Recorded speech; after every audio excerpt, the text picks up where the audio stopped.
Okay, let's talk about VCO2. Here's what it sounds like. It's that same sawtooth sound that we had in VCO1, but there are some differences in VCO2. I do want to point something out. Earlier, I showed you that we could set the oscillator output to be sawtooth or square, and that is true. But you might say, well, Mark, what if I want both sawtooth and square? I will say, don't get greedy. But then I will say, all you need is one of these. Yeah, that's right. Here, watch. Let's set it to saw, and then we'll take the square output and just patch it right into the mixer. There. Now you can have both at the same time.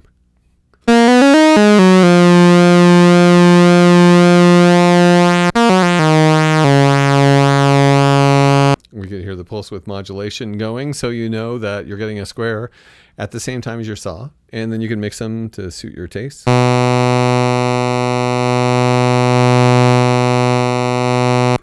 So yeah, that is, you don't have to settle for one or the other. You can certainly use both if you'd like. Okay, so now we've got that out of the way. Let's look at the detune knob. It is just like the detune knob on VCO1, except for the fact that we have this wide tune switch here. If we switch that on, the detune becomes a wide frequency control for VCO2. So instead of turning, basically a whole step in either direction, you have this sort of range. Down into the clicks. And up to where I'm probably irritating dogs. And if you heard some sound coming through there, that's actually some bleed I'm getting from the sub oscillator. But yeah, it's not this oscillator. So you have the ability to completely control the frequency of VCO2, which is great because we could certainly talk about pitch. We will in a moment, but we've already talked about pulse width and pulse width modulation because it's the same for oscillator 1 as it is for oscillator 2. But the other thing about oscillator 2 is oscillator 2 has sync. Sync, as you'll remember, forces the wave shape of VCO2 to restart its wave shape every time the wave shape of VCO1 restarts. If they're both the same frequency, that restarting isn't a very noticeable thing. But the moment you start to mess with the frequency of oscillator 2, it's still forced to respond to the frequency of oscillator 1, and it creates some very interesting and weird noises. So we're not really hearing that right now, but if we start messing with the tuning knob,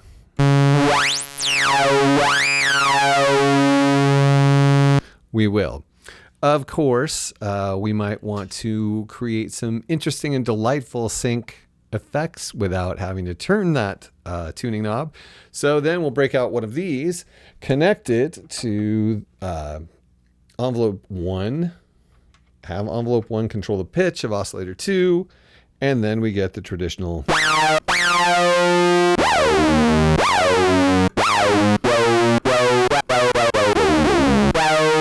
what I typically call the Cars sound. And you have quite a range here with this pitch knob.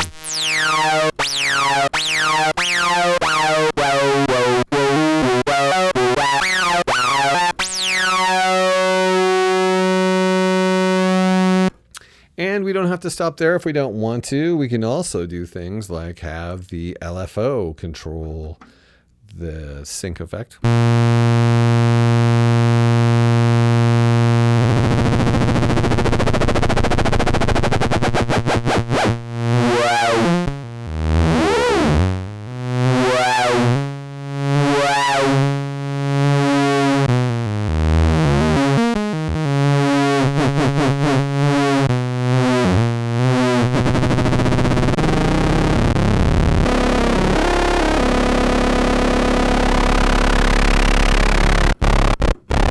And so we could get some really bizarre, crazy noises if we wanted to. We can also do things like we can always use sync. People don't typically use sync as widely as they could. We could modulate sync with the output from oscillator 1, actually, which kind of creates this weird sort of recursive thing going on, but it sounds cool.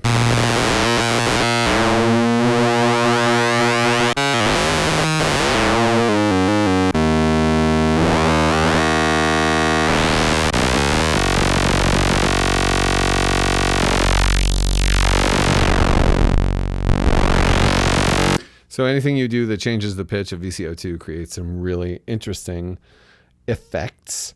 So we have that possibility as well. Yes. And so we shouldn't forget that if we want to do something interesting with sync that isn't the traditional Cars sound,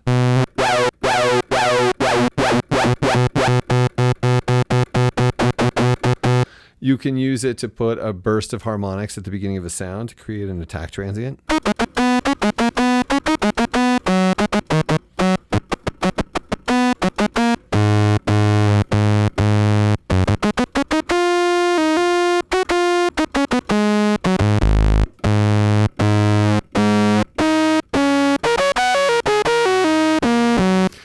Having the sustain up that high is creating a sort of interesting harmonic sort of organ outcome.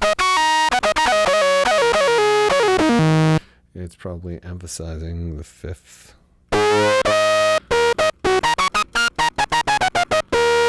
So we're basically engaging in synthesis with this effect right now.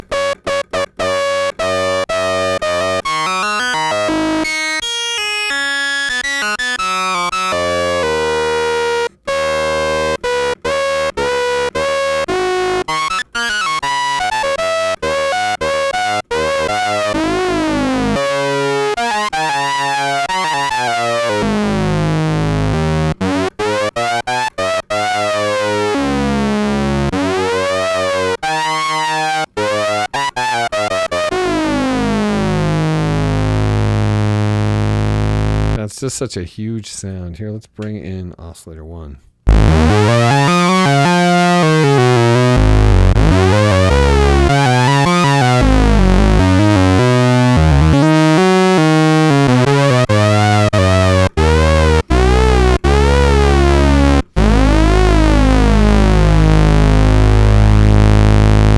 That's the thing about Analogue Solutions synthesizers, because they are true analog. And because of the way they're designed, they just have this giant sound, this big, huge sound and tone that you want from analog.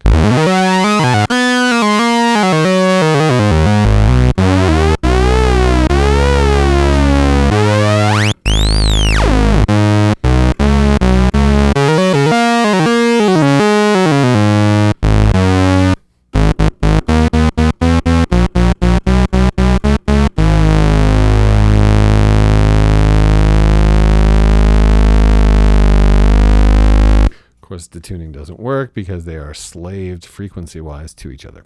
But anyway, so yes, oscillator 2 will give you some really great effects as a result of its wide tune aspect and its sync aspect.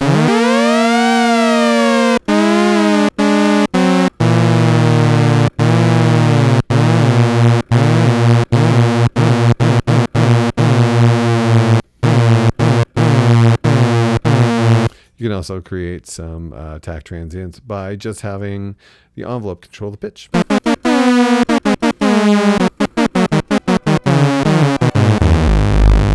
Anyway, that is oscillator.